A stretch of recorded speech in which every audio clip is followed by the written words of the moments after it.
Today, we're joined by Gosia Betancourt. She is a field reimbursement manager in ophthalmology and the mother of Joshua, who's a 13-year-old nationally ranked diver pursuing the Olympic pathway while balancing advanced academics through Crimson Global Academy. And if anyone doesn't know what CGA is, it's a private online school. And I'm very excited to have Gosia on today because she brings a unique perspective on what it really looks like to support a high performing young athlete, for managing the intense training schedules, to travel and working and navigating the emotional side of youth sports culture with the pressure and resilience and just finding a balance with all of that.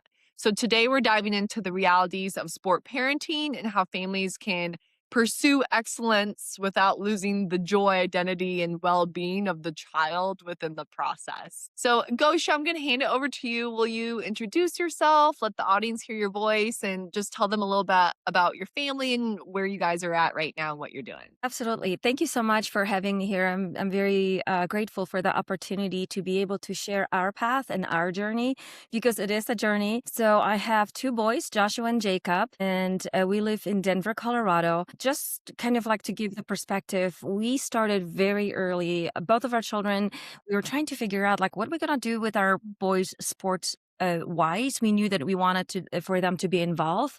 So my husband and I were kind of small people, petite. It's called petite. So we said like, okay, either gymnasts or jockeys. So we Right. started laughing. So when they were 2 years old, we end up taking them to a stable or somewhere just to actually have that exposure. And then turns out as soon as we got there, my eyes got, like my face swollen. I'm like, okay, I guess I'm alert. No jockeys for them. So we end up actually saying like, okay, so I guess we're going to turn into gymnastics. And once we kind of narrowed that down, our children were involved in gymnastics for quite some times. And by the time they were 2 years old, we had private lessons. By 5 years old, they actually were already joining the gymnastics team. And then since then, they were fully involved in the team. And Joshua especially started standing out and progressing significantly in his gymnastics world. We were training twice a day, 6 days a week, 5 hours, a day, hardcore through almost when he was 9 years old or so. He was winning regionals and he was an outstanding athlete, of course, by the Russian and Ukrainian and Belarusian coaches, so it's like hardcore. But after a while, he noticed that, hey, mom, I'm winning. I never mess around in the practice. I'm focusing so much, and the coaches were still not so happy in a sense because they wanted Josh to be like totally all in, only in gymnastics.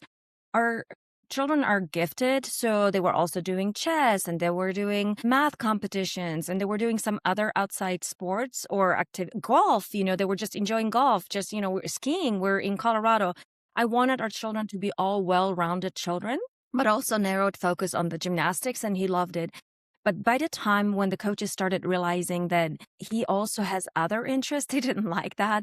And it was actually hardcore pressure on Josh. And then at some point, Josh says like, Mom, I'm done. I'm not doing gymnastics anymore. And literally for us, it was a shock because he started since baby and me at 6 months doing gymnastics and to this hardcore training. In the end, we decided like he's done. And I'm like, what do we do? And just so you know, I'm not sure if you're aware of when you train a child, I'm not sure about adults, but when you train so much, he basically, when we with gymnastics, he had withdrawals, like body withdrawals. Like he needed to work out. He needed to like literally like this. And we were like, oh my goodness, what's going on? So I reached out to a couple of my friends and I asked them, what should we do? And they suggested, why don't you try diving? A lot of times that's very similar, so there's the flips and then there's the dry land and that kind of exposure. So we basically were like, okay, let's try to do that. So we're walking into this USA Diving, top-notch, the best also gym that produces actually Olympians and top-level athletes, and they're outstanding. I highly recommend them absolutely as well. So when we came for the training, I actually at hello, I told the coaches, I know Josh is probably good, but please don't get your hopes up. Probably he'll go back to gymnastics. I literally said that. I look like a fool because like that's not my position actually even to say that. So today when I look back, it made me laugh. And after like a week or two or three, I'm asking Josh, so, I thought his emotions would calm down, that maybe he would want to go back or he would miss gymnastics or anything like this. And he says, not, no, mom, I'm not. I mean, this is such amazing community. The coaches are outstanding. And this is what I really wanted to highlight, how USA Diving approaches athletes. How do they respect the space of mental health, of injuries, body health, and kind of like overall performance because they understand it's a long journey to get to college. So children are not burned out. Children are not discouraged or maybe just sick and tired of the way they're being pressured. After all, they're still children and they still need to have a life like playing chess or enjoying some other activities. And the wholesome approach of the USA Diving coaches, it's extraordinary, and I'll forever be grateful for that. So Josh transitioned to diving, and since then he never left doing it. He's thriving, and we're kind of like, this is where we are here. Love that. And it's so reassuring to hear that the US diving is like that and they really support the holistic development of their athletes because it sounds like they're very well aware as to how that also impacts their performance too. Because when athletes just only identify as an athlete, like kind of sounded like that's where he was going if he stuck with gymnastics, right? Like gymnastics is my life. Well, then it puts so much pressure on them to perform so well every single time. They don't have anything else to fall back on. And if he has an off performance, then he feels like an off person, right? Whereas if he knows, hey, like I have chess and I have all these friends, and I feel intellectually challenged and smart because I'm in school still and being challenged that way, right? It's like they have all these other roles, and that just helps them feel so much better as a person and builds their confidence, which naturally transfers into their sport. That's correct. And all those skills actually are transferable. So when you fail, let's say a landing in gymnastics, or when you fail in chess or math or whatever it is, actually all those skills are transferable because guess what? What did you learn here? How are you gonna get up and try to do it again better? What would be your next move? How can stay focused? I mean, there's so much more that you can actually embrace. And I forgot, actually, Josh was also playing piano. So I'm like, because the coach said like, oh, I don't want you to get hurt, especially when it came to skiing. I'm like, okay, that's fine. So I get it. I'm like, it's piano lessons. Right, you can't get hurt. You can't get hurt at piano, so that's why it wasn't that. And just for the statistics, just so you know, I'm not sure if you heard, they are 85% of current divers past gymnasts. So just so you know, like, how it actually It's is. so adaptable. I mean, it makes sense, all the aerials and flips, right? So that's why, like, I thought that was interesting stats. And then our coaches did share, and both girls and boys, they said, unfortunately, we keep bringing those children from gymnastics that are hurt. They are so beat up by the culture and all like, oh my gosh. And USA Diving is absolutely bringing totally different level. And I get it. We want to be on the world stage, top notch divers. So I get it, like the regimen. And actually, I'm originally from Poland. I didn't mention that. So we do like this strict, it's like, you don't do a good, performance, like, okay, great job. Here's your medal. No, no, no, no. We don't believe in that either. We want you to earn. We want you to work hard. It isn't just like everybody line up and everybody gets a medal. No, it still needs to be that kind of strict coaching and kind of thing, but it's more like the holistic approach. Okay, if you have a block, okay, what's causing it? Or how can we help you to kind of like maybe some things going on at your home, or maybe there's also some school pressure that you have that maybe you're behind on your assignments. And obviously we all know when we have issues at work, we bring them home and vice versa. Children experience the same thing. And if we're not going to give them opportunities to kind of like to embrace and how we can help them, after all, they're still children, we got to help them. Right. And it sounds like with his coaching and with you, Gosha, right? There's discipline and structure, but then there's also love and care for them as a person, and that's the difference. And That's what I see with such great coaches and parents nowadays is they have very strict, expectations and they're going to hold them accountable, but then also they're able to love them when needed. Exactly. And a little bit go back now to injuries. I'm kind of mentioned this. So a lot of times there's so much pressure of a child that they think that they need to perform, they need to be always, up there. And I started noticing that my son Josh started getting worried or uncomfortable. Like I noticed it was getting something into him, and I was trying to figure out what it is. One, obviously, when you're injured, you can perform what you are capable of or what you can do. So that's one frustration already. So it's just like so much going on through their minds. So I started like figuring out what can I do. And then turns out because he had so many injuries, we missed a lot of school at school too, which means in the morning we were going to see doctor's appointments, x-rays, OTs, PTs, MRIs, just like nonstop something. And then in the afternoon, he had to leave early for practice because he's on the elite. Actually, he is getting ready for the US Olympic trials. So, so they have a plan now, 3 years. So it's kind of like the whole cycle. So I started noticing that he's actually getting stressed out. I'm behind my assignments at school because I'm missing so much because of my doctor's appointments. I'm leaving early. And then the time when I'm actually at school, which is like lunchtime, Right. there's not much classes. And then in addition, he was getting a little bit irritated because his time at school was precious. So every minute he was there, he tried to actually maximize. So when, for example, if there was science, math, or English, whatever it is, and he was getting internally irritated if a math starts now and a teacher takes 20, 30 minutes just to shush the class, like, hey guys, I need you to focus, I need you to learn. So then Josh is in his mind's like, I need that 20 minutes. I need to learn being, behind because the class is going to be over and I'm going to still be behind. So this was actually the moment where we started looking and considering, even though we were not yet, we were scared to go online or we were postponing and pushing as long as possible.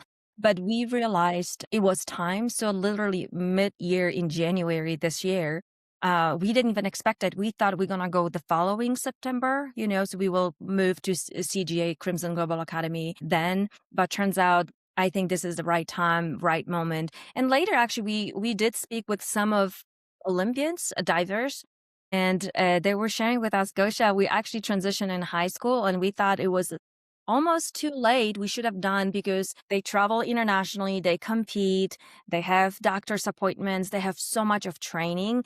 And in the end, it's too much pressure. And so they were actually praising Josh that he wanted to go. Today, let me tell you, it was the best thing ever. Of course, I did my research. I wanted to make sure we were choosing the best academically as well, so he doesn't have to lose that portion. He does aims to go and attend Stanford. He's been wanting to go there since literally he was 6 years old. So this is really amazing. He knew gymnastics. Stanford gymnastics were amazing. So today he's back. Like he never changed. Even like later on, as we were kind of doing anything, I'm like, hey, do you want to go to other universities? They're top Ivy Leagues. I'm like, no, Stanford, always Stanford. So now he knows that in order to get in there, it's not just diving. It's not that you could be the best. You do need to have academic performance as well. And you need to get in first on academics, and then the sports will kind of follow. And so he does works very hard to ensure that he does have straight A's. And that's additional pressure. But now he says like, Mom, I love CGA. I have my pressure, like mental, went down significantly because I know I'm not having to stress out that I'm missing class, that I'm walking in late. Or he says like, Mom, it feels like college because I'm taking my classes as I go. And in between I can do my assignments. And I'll just add, we just came back from Norway. He was competing in Norway. He did amazing. He took sixth out of 32, 34 countries. So he was happy despite his injuries. But guess what? We did not have to stress out that he's traveling because one, either the classes are recorded. Two, he can finish those and assignments as we go in between. It's just an amazing opportunity for us to juggle both his high level training and ensure that the academics are still Top tier, right? So, I mean, it sounds like so many pros with that. I mean, like, it's on him. He can do the work when he has time to do the work, be more flexible with his schedule, took so much stress off his plate, right? And sounds like he was honestly more productive because sitting at school for 8 hours a day, he's like, I have 4 hours that's just being wasted by other kids, right? Exactly. And you know what? I will add exactly. He has been always, I guess when you do this type of level you of training, you from since, those children are very responsible. They're straight to the point. They don't waste time. They're very mature for their age, I would say.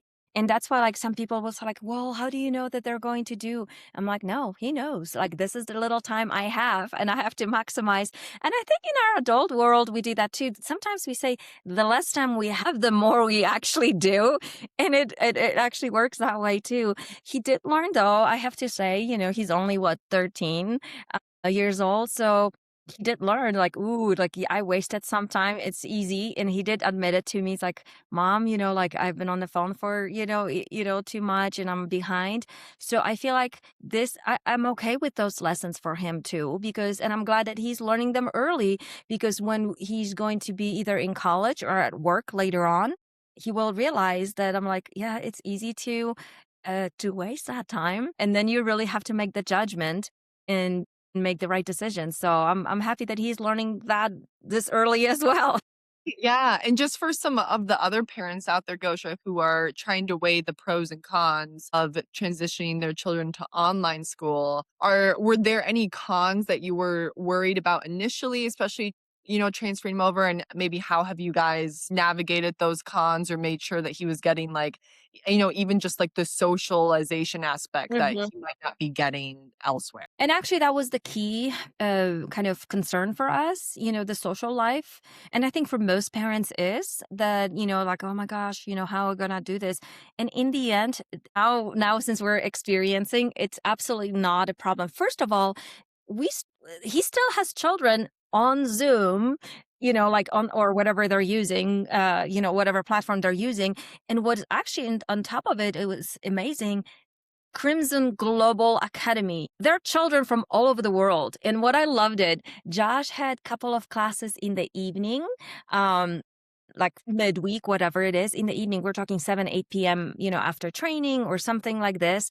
So Josh would log in and then he said another girl would wake up in Australia or Hong Kong or somewhere in the world in not only exposure to the international social life and like understanding not only the time zones itself because they're big enough, but then also cultural, when they do assignments, they divide them into smaller groups during the class and then they get a chance to not only do the work, but actually probably get to know each other too, So that social aspect is actually absolutely there. And I can't wait actually to see some of the classmates and the CGA does organize live meetings as well in different parts of the world. You can sign up and travel anywhere as well, or you can, choose in the US or you can go internationally and meet up with your group. But that's just kind of from the CGA portion. My son also said, Mom, I still have friends from my elementary school. I still have friends from my middle school. I still have friends from my chess, football, baseball, soccer, whatever else. And we actually are staying in touch and we travel. And we travel the world as well. Just now, I'll tell you, last year, Josh competed in the Netherlands. This year in Norway. And usually the divers from all over the world. And I love that exposure because one, our athletes are get exposed to the international judges. So when they started to see like, ooh, this child from this country, this child, that name, so they're kind of like already start seeing that. But then also they get to learn, when they speak 4 or 5 languages, when you go up to the platform or to the, springboard and you need to stay focused and need to, understand kind of like this is the distraction, or you even learn how to function after a time difference. You know what I'm saying? So that's another Right. one. How do you deal with jet lag and you still need to perform? Then when you're standing in line to get to your diving portion, you get to talk people in front and behind, you know what I mean? So you get to know them. And here he met an amazing friend from Bulgaria. He's pretty good. And now I love this kind of, they're connecting through different platforms, you know, Instagram, WhatsApp, or whatever. They're talking, they're communicating. They're saying, "Hey, are you going to attend this Spain or Madrid meet, or are you going to come to the US?" And so that's the social life too, so they're having outside in their other activities as well. So today I will say, I think also in this world, times are changing.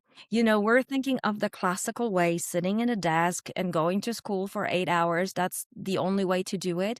I'm respectful for anyone's parent because they will decide what's the best for their family, what's the best for their child. But I've noticed you're not really losing much. And actually, I feel like you're gaining a lot more flexibility, a lot more maturity and responsibility because you have to make sure that you're having your assignments done. And I'll be honest, I can't help my children anymore, even though Josh now is seventh grade, but he does ninth grade math. And I'm like, that's beyond my capabilities. So like, you're on your own. They're like, I can't help you. So he still has to do it on his own.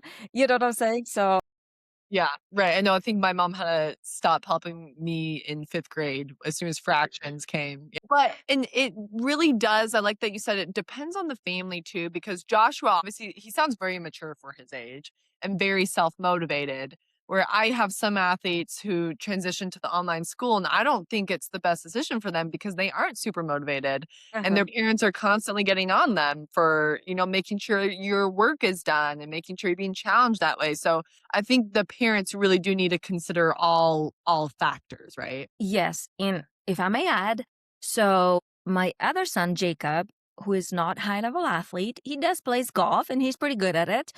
He does other activities as well. Let me tell you, after he watched Josh on CGA, he begged me, "Mom, can I please next year switch to CGA?" Guess what I did? After reviewing with the son who is mature, who is responsible, who is like this, I asked him, "Josh, do you think would this school be a good fit for Jacob?"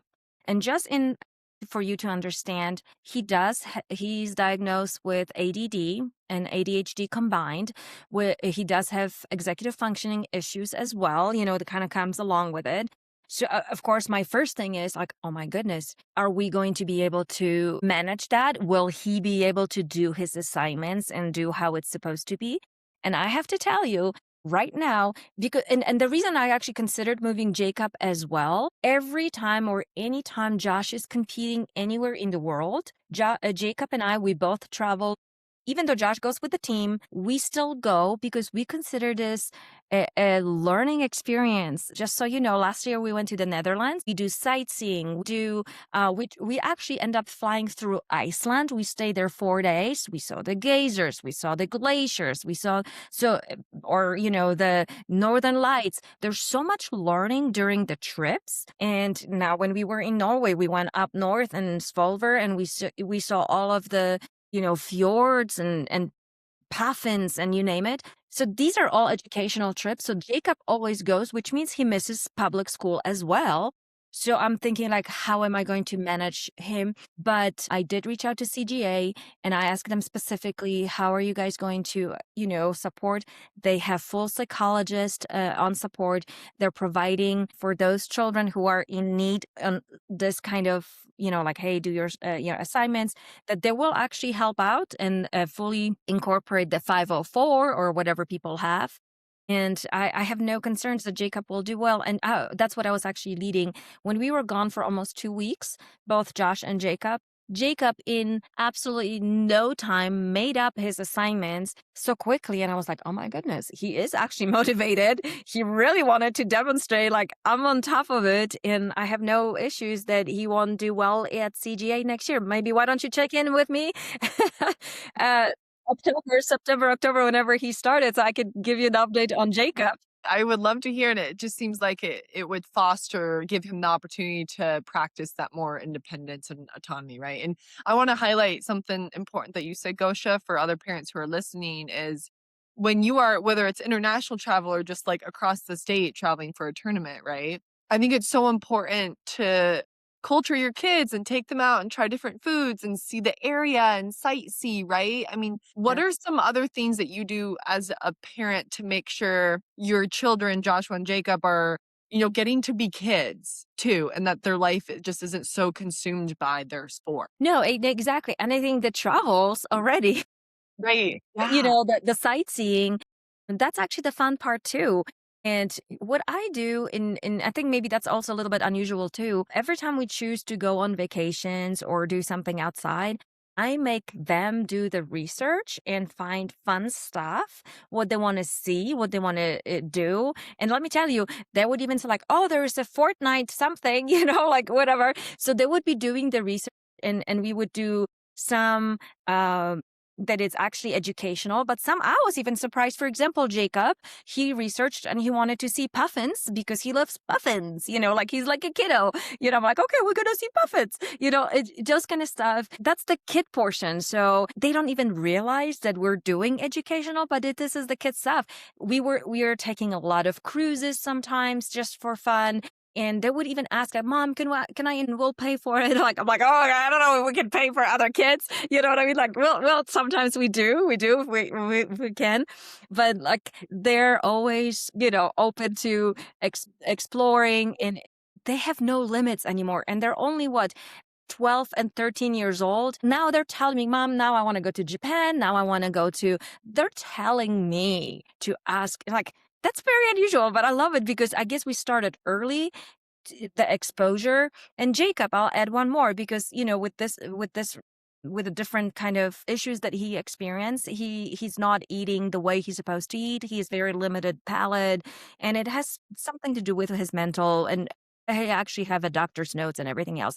So for me also, it's very concerning. How am I going to travel the world with him where he's not really that much? Let me tell you, the world has opened up to him so much that people was like, "What can we do?" And he does like fish, for example. So when we go to different places, they was like, what kind of fish can I do?" And he started opening up to eat different kind of fish that I'm even shocked that he would eat. And it's just unbelievable. So Well, because you have given them the resources and provided the environment for them to flourish, and even kinda given them the task of, like, what are you guys interested in seeing? And I think that's so important for parents to be asking those questions and fostering that curiosity in them. And can you talk to Gosha? I'm sure parents would really love to hear from you about more in the performance aspect, like, some of the things that you might say to Joshua before a big dive meet and helping him get focused and prepare for that, and then even how do your conversations sound after a meet? Will you touch on that a little bit and just how you're supporting an elite athlete? I guess we always start just have fun, enjoy. That's the key. I guess we don't put any kind of pressure or expectations. Just we know that he's gonna do his best in whatever that means for him at that moment because we don't know how he mentally feels. And we also leave this in coaches' hands because they know how to encourage them or how to make them stay focused. And so we just don't want to add our kind of comments as if to not, because we trust our coaches so much too.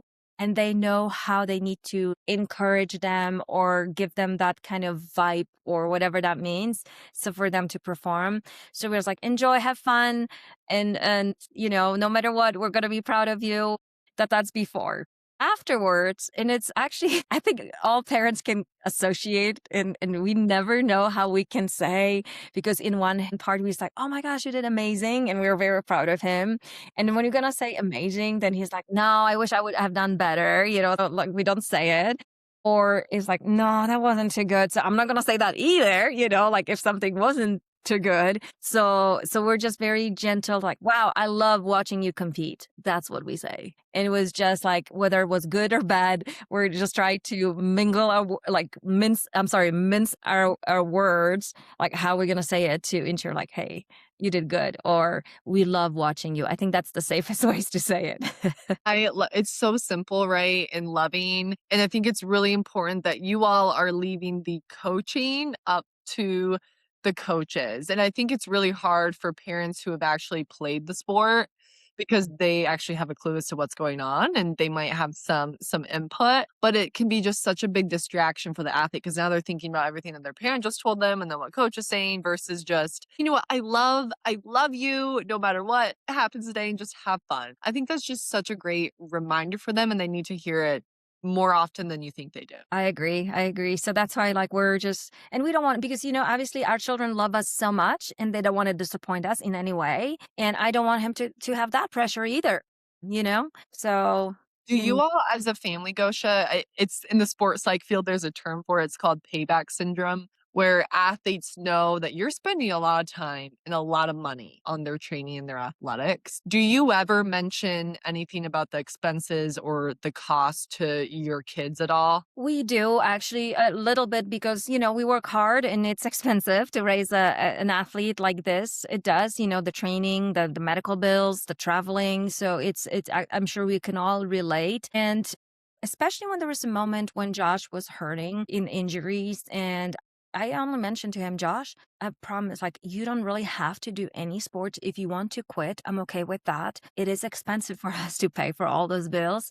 And I don't want to have any pressure. So one time, actually, I'll give you an example. He did tell me, like, well, let's wait till summer until the nationals, and then maybe I can decide what I can do. I'm like, Josh, please don't do that. If you want to quit now, let's quit now because it is expensive. And there's no need just to kind of buy time just for you to figure out. Either you're all in and you're doing your sport, like in the condition we are, and trying to kind of navigate, and the coaches are very flexible and they're very supportive and they'll do whatever needs to be done to help you so you're not being more hurting. But I need your decision now, whether you want to continue or just to buy time till summer to figure out. And literally the mindset has changed significantly, and actually that helped him, because I'm like, you're right, why wait? Either I'm actually all in, or I might just quit now. When I actually shared this with the coach, she was like proud of me by saying that, because then she saw a full kind of engagement that I'm going to, how do you say, embrace the injury that I'm dealing with and navigate and do my best and still perform. And I'll give an example. So it was quite impressive. He did very simple dives during his international meet, but he performed them perfectly because he had the time to train just simple dives so he doesn't overuse his body. And, the impact, the pressure of, the wrist or whatever that would mean. And actually that placed him pretty high because he got very high scores because they were simple dives.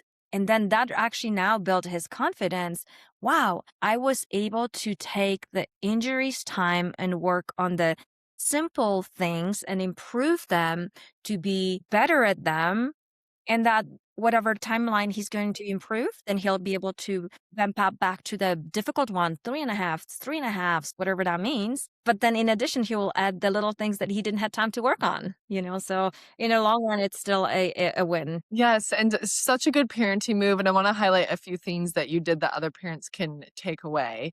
1, you did not make the decision for him, right? You laid it out on the table, "Here are your options, but you have to be the one to decide," and that made him feel more confident because he was the one that was able to, fully decide, "Okay, I'm 2 feet in, fully committing," and that helped him really invest versus being, like, 1 foot in, 1 foot out, right? Because that wouldn't be helping anybody. Exactly. Right, and then with the injuries, I think that's an important piece to remember too, for parents who are helping their athlete navigate an injury is get them focused on anything that they can be doing. Hey, this gives you a time to strengthen maybe upper body if your lower body is injured, or you know what, you can That's really focus on fundamentals. Yes, absolutely. But you're helping them, you're not sitting there ranting and dwelling with them.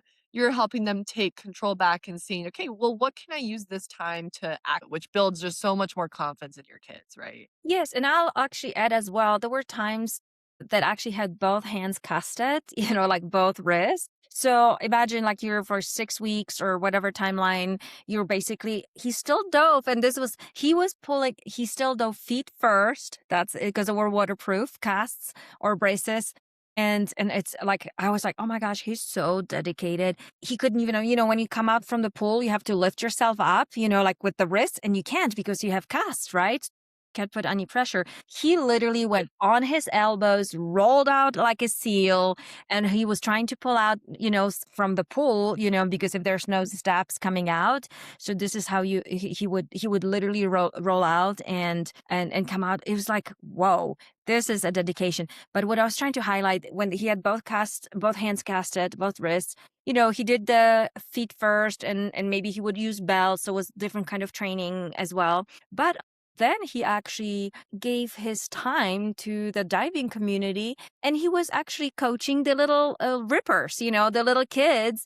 And this was a time for him to kind of like be the leader in a sense, or someone who can give back to the younger, and show them like, hey, you know what, even though I'm not able to fully train now, but I can help you now to improve your little dives. And the kids love it. And Josh felt confident, like, hey, he's a big brother now.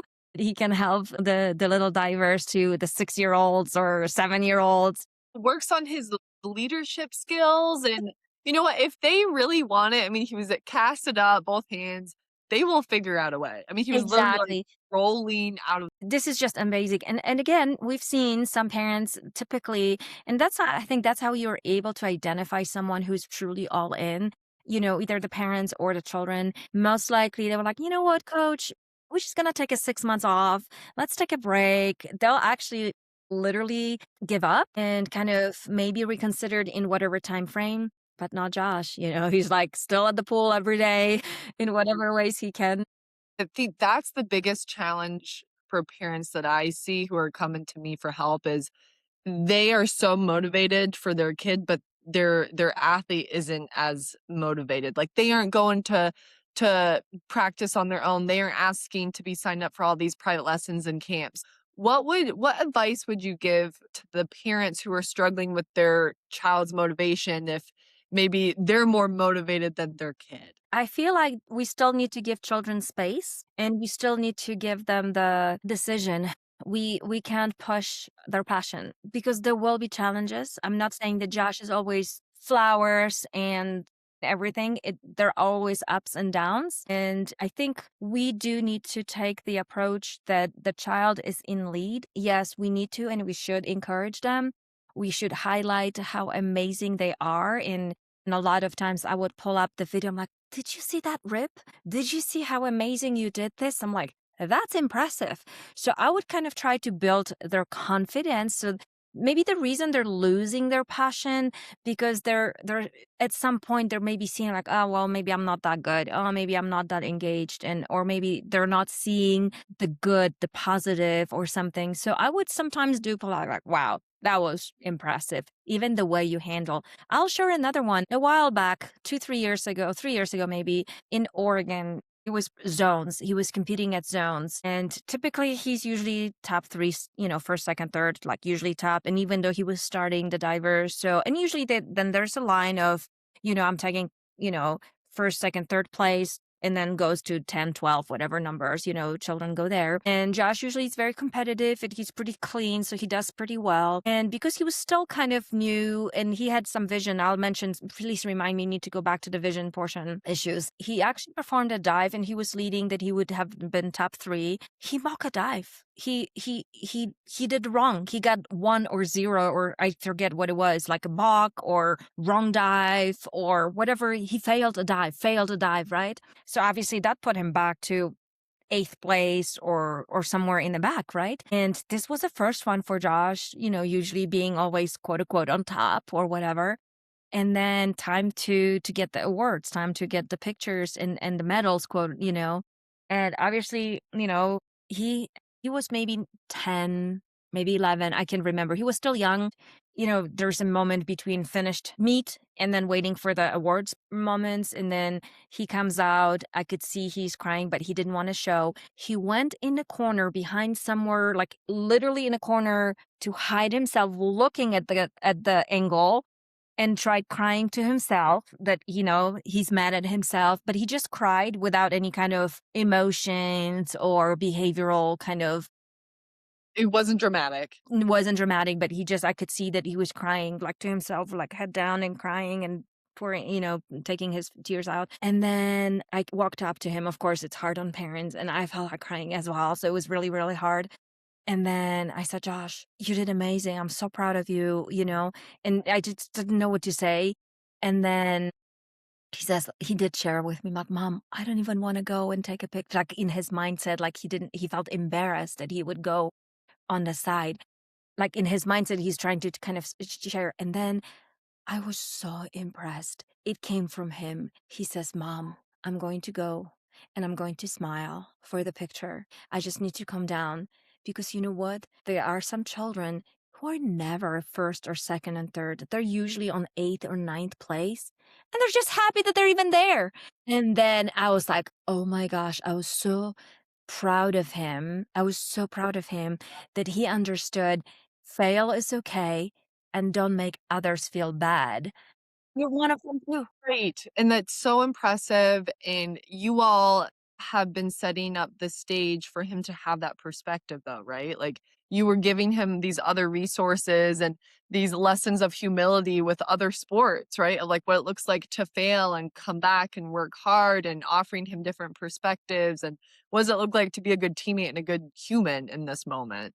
So then he was able to make the decision for himself confidently versus you telling. Yes, and I was impressed because he basically put himself in other children's shoes that sometimes those children are usually there. And he didn't want to make them feel bad because they're just in seventh heaven to be that they've made it this far. And he just wanted to like, wow, like I'm gonna make them feel good too. It's great to be here too. I was Right. quite impressed. And you mentioned the vision portion, and then as we're getting close to wrapping up here, definitely make sure, Gosia, you give any just last minute like words of advice or tips or anything else that you want to mention about CJ and how that has helped you all as a family. Well, for the vision, he has a very strong plus 4.5, plus 5, so he can't really see far, which is very difficult for training because when you cannot see the coaches or faces or, anything like this, that's really difficult. So when you're actually on board, he was not able to see the big board showing. Usually you can see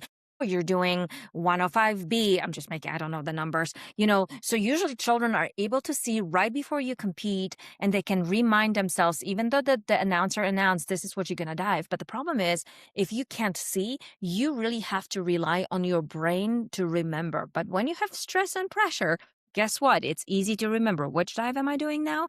So we were able to actually finally, through the doctors, find that you can use contact lenses. We were not aware because our optometrist or our eye doctor didn't know like how to handle because usually you cannot go in the water because you can have eye bacteria, you name it. So it's very hard. So we do the single ones we have to remove. And once he actually finally started wearing contact lenses, he needed to undo. So when you go in the water, you just have to close your eyes. And then when you pop out, you're just opening up. And since then, he said, Mom, I was able to actually improve my training because I'm able to see my coach. I'm able to actually focus to even, my competitors. I'm able to see them, and everything else. So that was amazing. I guess the last words, I just enjoy the journey because it is actually a journey. We don't want our children to be burned out by college. So as children are early training, and I guess the sports, any sports are becoming so competitive, only the best of the best. And I feel like, yes, it would be nice to have our children in college and in sports, but enjoy the moment because one, the children um could be their passion and listen to them because actually we started with gymnastics. We started with soccer. We were narrowing it down. So first we had a full exposure on different activities. And then I let the children to decide what they wanted to do. They did flag football, they did baseball, they did actually so many other activities. But in the end, there's like, Mom, I'm kind of small, so probably football wouldn't be a right fit for me. Even though I enjoy it, I still gonna do it. So we kind of like were very realistic. And as they became more advanced in their training, we just narrow down and basically just let the child lead and but do expose them to many different activities that I would highly recommend that. Yeah, and thank you just for sharing that amazing perspective. I just think everything that you said was so relatable too, and you have multiple children that you're navigating and work and all these other demands. So I think our listeners are going to take a lot away from this. And Gosha, I'll put the CGA link if they have any interest in that in the show notes. If they want to find you, is there any way that they can reach you? Absolutely. I'd be more than happy actually to share my perspective. And I am actually highly recommending this lifestyle so you can actually combine, because you know what, there are some families that they're not necessarily have high level athletes, but they still have some activities.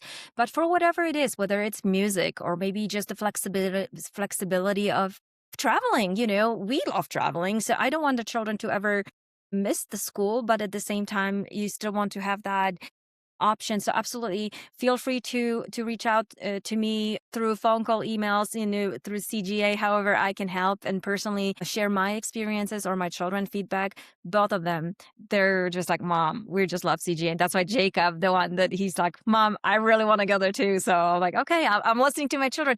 And I think I'll just give one last thing. A lot of times parents, like, they make decisions like, no, you can, in January, for example, they would say like, you're going to finish this semester and then we're going to transfer, or this is where you're going.